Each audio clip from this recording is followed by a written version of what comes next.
Hi friends, welcome back to my channel. ನಾನು ಲಕ್ಷ್ಮಿ. ಇವತ್ತು ಮಧ್ಯಾಹ್ನದಿಂದ ಬ್ಲಾಗ್ನ ಶುರು ಮಾಡಿದ್ದೀನಿ. ಬೆಳಗ್ಗೆಯಿಂದ ಎಲ್ಲ ಕೆಲಸ ಎಲ್ಲ ಮುಗಿಸ್ಕೊಂಡು ಮಧ್ಯಾಹ್ನ ನನ್ನ ಮಗುಂಗೋಸ್ಕರ ಇವತ್ತು ಮ್ಯಾಂಗೋ ಜಾಮ್ನ ಮಾಡ್ತಾಯಿದ್ದೀನಿ. ಇವಾಗ ಮಾವಿನ ಹಣ್ಣು ಸೀಸನ್ ಆಗಿರೋದ್ರಿಂದ ಮನೆಯಲ್ಲೇ ಆರಾಮಾಗಿ ಈಸಿಯಾಗಿ ಕ್ವಿಕ್ಕಾಗಿ ಮಾಡ್ಕೋಬೋದು ಈ ಮ್ಯಾಂಗೋ ಜಾಮ್ನ. ನೀವು ಹೊರ್ಗಡೆ ತಂದು ಮಕ್ಕಳು ಕೊಡೋದಕ್ಕಿಂತ ಈ ಥರ ಮನೆಯಲ್ಲೇ ಮಾಡಿಕೊಂಡು ಆರಾಮಾಗಿ ಕೊಡೋದ್ರಿಂದ ಮಕ್ಕಳು ಹೆಲ್ತು ಚೆನ್ನಾಗಿರುತ್ತೆ, ಮತ್ತು ನಮಗೂ ಒಂಥರ ಖುಷಿ ಇರುತ್ತೆ. ಮಾಡಿಕೊಟ್ವಿ ಮಕ್ಕಳಿಗೆ ಅಂತ ಹೇಳ್ಬಿಟ್ಟು ಬನ್ನಿ, ಇದು ಈಸಿಯಾಗಿ ಮಾಡ್ಕೋಬೋದು. ಹೇಗೆ ಮಾಡೋದು ಅಂತ ನಿಮ್ಮ ಜೊತೆ ಶೇರ್ ಮಾಡ್ತೀನಿ. ಎಷ್ಟು ಈಸಿಯಾಗಿ ಮಾಡ್ಕೋಬೋದು ಅಂತ ತೋರಿಸ್ಕೊಡ್ತೀನಿ. ಎಲ್ಲೂ ಸ್ಕಿಪ್ ಮಾಡ್ದಂಗೆ ವಿಡಿಯೋನ ಪೂರ್ತಿಯಾಗಿ ನೋಡಿ. ಇಲ್ಲಿ ಮಾವಿನ ಹಣ್ಣು ಜಾಮ್ನ ಮಾಡೋಕ್ಕೋಸ್ಕರ, ಅಂದರೆ ಮ್ಯಾಂಗೋ ಜಾಮ್ನ ಮಾಡೋಕ್ಕೆ ನಾನು ಇಲ್ಲಿ ಒಂದು 5 ರಿಂದ 6 ಮ್ಯಾಂಗೋನ ತೊಗೊಂಡಿದ್ದೀನಿ. ನೀವು ಯಾವ ರೀತಿ ಹಣ್ಣಾರು ತೊಗೋಬೋದು, ಅಂದರೆ ಮ್ಯಾಂಗೋನ ತೊಗೊಂಡು ಈ ಥರ ನೀಟಾಗಿ ತೊಳ್ಕೊಂಡು ಇವಾಗ ಕಟ್ ಮಾಡ್ಕೊತಾ ಇದ್ದೀನಿ. ಇಲ್ಲಿ ನಾನು ಸಿಪ್ಪೆನ ಯೂಸ್ ಮಾಡ್ತಾಯಿಲ್ಲ. ಅದರೊಳಗಡೆ ಅಂದರೆ ಹಣ್ಣಿರುತ್ತಲ್ಲ, ಪಲ್ಪ್ ಅಂತಾರಲ್ಲ, ಅದನ್ನು ಮಾತ್ರ ನಾನು ತೆಕ್ಕೊಂಡು ಹಾಕ್ಕೋತಾ ಇದ್ದೀನಿ ಒಂದು ಪ್ಲೇಟ್ಗೆ. ಈ ಥರ ಒಳಗಡೆ ಇರುವಂತಹ ಎಲ್ಲ ಹಣ್ಣೆಲ್ಲನೂ ನೀಟಾಗಿ ತೆಗ್ದು ಇಟ್ಕೋತಾ ಇದ್ದೀನಿ. ಇದಕ್ಕೆ ಸಿಪ್ಪೆಯನ್ನು ಯೂಸ್ ಮಾಡ್ಕೊಳ್ಳೋಷ್ಟಿಲ್ಲ, ತುಂಬ ಈಸಿಯಾಗಿ ಮಾಡ್ಕೋಬೋದು. ಇವಾಗ ಮ್ಯಾಂಗೋ ಸೀಸನ್ ಆಗಿರೋದ್ರಿಂದ ಆರಾಮಾಗಿ ಮ್ಯಾಂಗೋ ಸಿಗ್ತದೆ, ಅಂದರೆ ಮಾವಿನ ಹಣ್ಣುಗಳೆಲ್ಲ ಸಿಗ್ತದಲ್ಲ, ಆರಾಮಾಗಿ ಮನೆಯಲ್ಲಿ ಮಾಡಿಕೊಂಡು ನೀವು ಇದನ್ನು ಸ್ಟೋರ್ ಮಾಡ್ಕೋಬೋದು. ಇವಾಗ ಅದೇ ರೀತಿ ನಾನು ಕಟ್ ಮಾಡ್ಕೊಂಡಿದ್ದೀನಲ್ಲ, ತೆಕ್ಕೊಂಡು ಇಟ್ಕೊಂಡಿದ್ದೀನಲ್ಲ ಮಾವಿನ ಹಣ್ಣೆಲ್ಲನೂ, ಅದೇ ರೀತಿ ಇವಾಗ ಅದರೊಳಗಿರುವಂಥ ಹಣ್ಣೆಲ್ಲನೂ ನೀಟಾಗಿ ಸಿಪ್ಪೆಲ್ಲ ತೆಗೆದು ಇಟ್ಕೋತಾ ಇದ್ದೀನಿ. ಈ ಥರ ನೀಟಾಗಿ ಎಲ್ಲನೂ ಅದರೊಳಗಿರುವಂಥ ಹಣ್ಣೆಲ್ಲನೂ ತೆಗ್ದು ಇಟ್ಕೊಂಡಿದ್ದೀನಿ. ಎಲ್ಲನೂ ತೆಗ್ದು ಇಟ್ಕೊಂಡು ಆದಮೇಲೆ ಇವಾಗ ಒಂದು ಮಿಕ್ಸಿ ಜಾರ್ನ ತೊಗೊಂಡು ಅದಕ್ಕೆ ನಾನು ತೆಗ್ದಿಟ್ಕೊಂಡಿರುವಂತಹ ಪಲ್ಪ್, ಅಂದರೆ ಹಣ್ಣೆಲ್ಲನೂ ನೀಟಾಗಿ ಅದರೊಳಗಡೆ ಹಾಕ್ಕೋತಾ ಇದ್ದೀನಿ. ನೀವು ಹೆಚ್ಚಾದ್ರೆ ಒಂದೇ ಸಲ ಹಾಕೋಕ್ಕಾಗಲ್ಲ, ಅಂದರೆ ನೀವು 2 ಸಲ ಬೇಕಾದರೆ ರುಬ್ಬಿ ಹಾಕ್ಕೋಬೋದು. ನಾನು ಒಂದೇ ಸಲಗೆ ಹಾಕ್ತಾಯಿದ್ದೆ, ಅದಕ್ಕೋಸ್ಕರ ನಾನು ಒಂದೇ ಸಲ ಮಿಕ್ಸಿ ಜಾರ್ಗೆ ಹಾಕ್ಕೊಂಡು ರುಬ್ಕೋತಾ ಇದ್ದೀನಿ. ಇವಾಗ ಇದಕ್ಕೆ ನೀರು ಹಾಕ್ತೇನೆ, ನುಣ್ಣಗೆ ಪೇಸ್ಟ್ ಥರ ರುಬ್ಕೊಂಡು ಬರಬೇಕು. ನೋಡ್ತಾ ಇರ್ಬೋದು, ನೀರು ಹಾಕ್ತೇನೆ ರುಬ್ಕೊಬಂದಿದ್ದೀನಿ, ನುಣ್ಣಗೆ ಪೇಸ್ಟ್ ಥರ ಆಗಿದೆ. ಇದನ್ನು ಪಕ್ಕಕ್ಕೆ ಎತ್ತಿಟ್ಕೊಂಡು ಇವಾಗ ಸ್ಟವ್ ಮೇಲೆ ನಾನು ಒಂದು ದೊಡ್ಡದಾಗಿರುವಂತಹ ಬಾಣಲಿನ ತೊಗೊಂಡಿದ್ದೀನಿ. ಅದಕ್ಕೆ ನಾನು ಒಂದು 3/4 ಕಪ್ಪಷ್ಟು ಸಕ್ಕರೆನ ಹಾಕ್ಕೊಂಡು ಅದೇ ಕಪ್ಪಲ್ಲಿ ಒಂದು 1/4 ಕಪ್ಪಷ್ಟು ನೀರನ್ನ ಸೇರಿಸ್ಕೊತಾ ಇದ್ದೀನಿ. ಜಾಸ್ತಿ ನೀರೇನು ಸೇರಿಸೋಷ್ಟಿಲ್ಲ. ನೀವು ಬೇಕಾದರೆ ಶುಗರ್ನ, ಅಂದರೆ ಸಕ್ಕರೆನ ಹೆಚ್ಚು ಕಮ್ಮಿ, ನೀವು ಟೇಸ್ಟು ಜಾಸ್ತಿ ಬೇಕು ಅಂದರೆ, ನೀವು ಹೆಚ್ಚು ಸ್ವೀಟ್ ಇರಬೇಕು ಅಂತಂದರೆ ಸಕ್ಕರೆನ ನೀವು ಹೆಚ್ಚು ಕಮ್ಮಿ ಮಾಡ್ಕೋಬೋದು.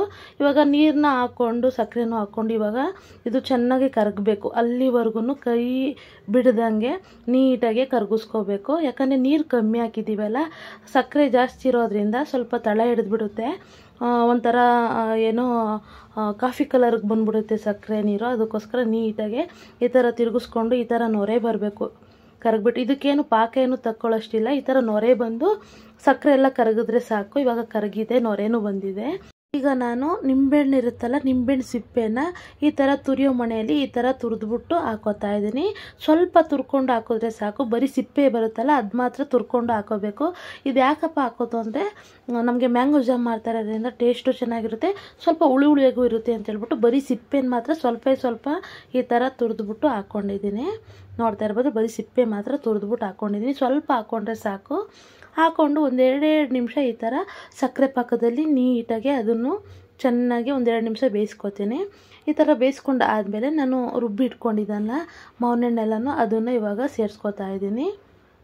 ನೋಡ್ತಾ ಇರ್ಬೋದು, ನಾನು ರುಬ್ಕೊಂಡಿರೋದೆಲ್ಲನೂ ಈ ಥರ ಹಾಕ್ಕೊಂಡು, ನೀರು ಹಾಕ್ಕೋಬಾರ್ದು, ಬರೀ ಹಣ್ಣು ನಾವೇನು ರುಬ್ಕೊಂಡಿರ್ತೀವೋ ಅದನ್ನು ಮಾತ್ರ ಹಾಕ್ಕೊಂಡು ಮೀಡಿಯಮ್ ಉರಿನಲ್ಲಿ ಇಟ್ಕೊಂಡು ಇವಾಗ ಕೈ ಬಿಡ್ದಂಗೆ ನೀಟಾಗಿ ತಿರುಗಿಸ್ಕೋಬೇಕು. ಈ ಥರ ನೀವು ಹೈ ಫ್ಲೇಮ್ ಮಾಡೋಕ್ಕೆ ಹೋಗಬಾರ್ದು, ಇಲ್ಲ ಲೋ ಫ್ಲೇಮಲ್ಲಿ ಇರಬೇಕು, ಇಲ್ಲ ಮೀಡಿಯಮ್ ಫ್ಲೇಮಲ್ಲಿ ಇಟ್ಕೊಂಡು ನೀಟಾಗಿ ಇದನ್ನು ಚೆನ್ನಾಗಿ ತಿರುಗಿಸ್ಕೊಂಡು ಬೇಯಿಸ್ಕೊತಾ ಇರಬೇಕು. ಸ್ವಲ್ಪ ನಿಧಾನ ಆಗುತ್ತೆ, ನಿಧಾನ ಆದ್ರೂ ಟೇಸ್ಟ್ ಮಾತ್ರ ಸೂಪರಾಗಿರುತ್ತೆ. ನಿಧಾನ ಆದ್ರೂ ಒಂದ್ಸಲ ಟ್ರೈ ಮಾಡಿ, ನೀವು ಸೂಪರಾಗಿ ಬರುತ್ತೆ. ಮನೆಯಲ್ಲೇ ಆರಾಮಾಗಿ ಮಕ್ಕಳಿಗೆ ಮಾಡಿಕೊಡ್ಬೋದು.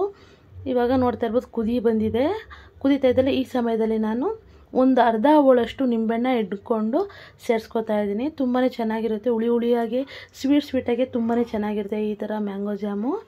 ಅದಕ್ಕೋಸ್ಕರ ಇವಾಗ ಅದನ್ನು ಹಾಕ್ಕೊಂಡು ನೀಟಾಗಿ ತಿರುಗಿಕೊಂಡು ಬೇಯಿಸ್ಕೊತಾ ಇದ್ದೀನಿ. ಇದು ಯಾವ ಹದದಲ್ಲಿ ಇರಬೇಕು ಅಂತಂದರೆ, ನೀವು ಕಿಸಾನ್ ಜಾಮ್ ಎಲ್ಲ ನೋಡಿರ್ತೀರಲ್ಲ, ಆ ಹದದಲ್ಲಿದ್ದರೆ ಸಾಕು.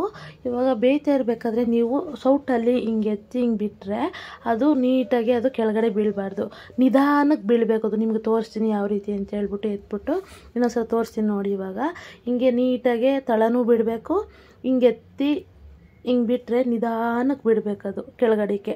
ಆ ರೀತಿ ಇದ್ದರೆ ಆದ ಕರೆಕ್ಟಾಗಿದೆ ಅಂತ ಅರ್ಥ. ಇವಾಗ ಒಂದ್ಸಲ ತೋರಿಸ್ತೀನಿ ನಿಮಗೆ, ಎತ್ಬಿಟ್ಟು ನೋಡ್ತಾ ಇರ್ಬೋದು.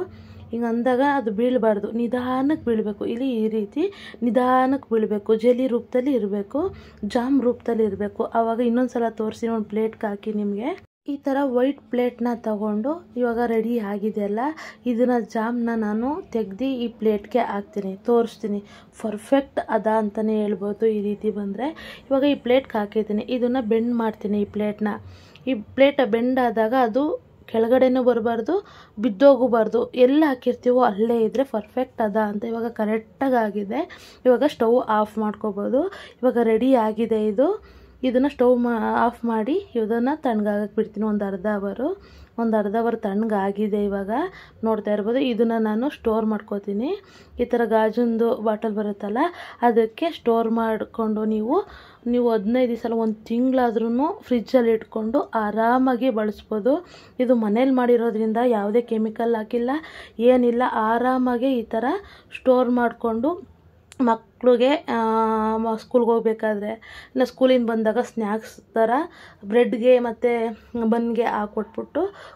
ಇಷ್ಟಪಟ್ಟು ತಿಂತಾರೆ. ನನ್ನ ಮಗುಂಗಂತೂ ತುಂಬಾ ಇಷ್ಟ ಆಯಿತು. ಅವನಿಗಂತೂ ತುಂಬಾ ಇಷ್ಟ ಜಾಮ್ ಅಂತಂದರೆ. ಅದರಲ್ಲೂ ಕಿಸಾನ್ ಜಾಮ್ ಅಂದರೆ ಇಷ್ಟ.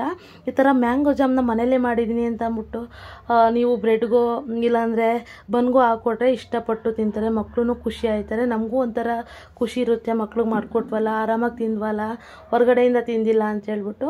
ಒಂದು ಸಲ ಟ್ರೈ ಮಾಡಿ ಹೇಗೆ ಬಂತು ಅಂತ ಅಂದ್ಬಿಟ್ಟು ಒಂದು ಕಮೆಂಟ್ ಮಾಡಿ. ತುಂಬಾ ಚೆನ್ನಾಗಿರುತ್ತೆ. ನೀವು ಒಂದು ಸಲ ಟ್ರೈ ಮಾಡಿದ್ಮೇಲೆ ಯಾವ ರೀತಿ ಇತ್ತು, ಚೆನ್ನಾಗಿ ಬರ್ತಾ ಏನು ಅಂತ ಹೇಳ್ಬಿಟ್ಟು ಒಂದು ಕಮೆಂಟ್ ಮಾಡಿ.